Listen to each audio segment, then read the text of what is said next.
It's a fact. Olden days, summer, hot sun, winter, cold,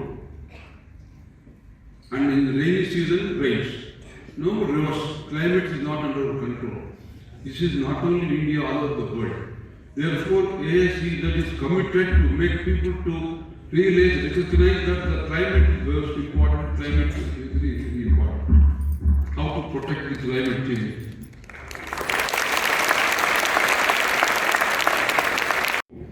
I am feeling as if I am also a student sitting among them.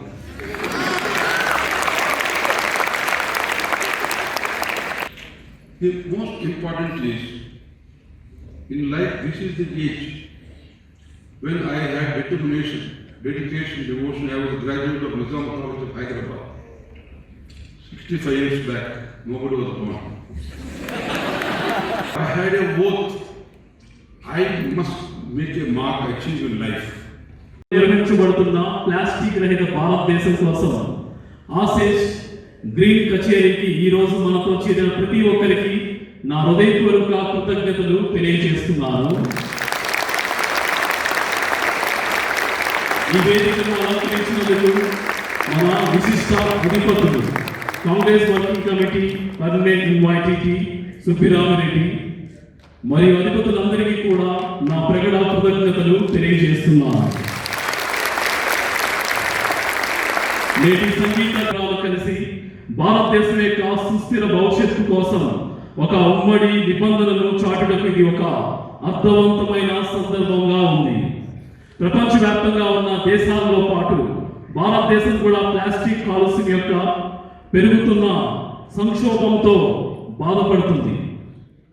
20వ శతాబ్దం ప్రారంభంలో plastic మానవాళికి ఆవిష్కరణ మరియు సౌకర్యం యొక్క వరంగా ఉద్భవించినది. ఏమైనప్పటికీ నేడు మనం ఆ సౌకర్యం యొక్క మూల్యం గురించి తీవ్రంగా ఆలోచించాల్సిన వాస్తవాన్ని ఎదుర్కొంటున్నాం.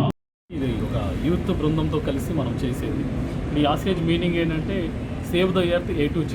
యాక్చువల్గా ఇది 175 కంట్రీస్లో ఈ ఆసేజ్ వాలంటరీ సర్వీస్ అనేది జరుగుతుంది.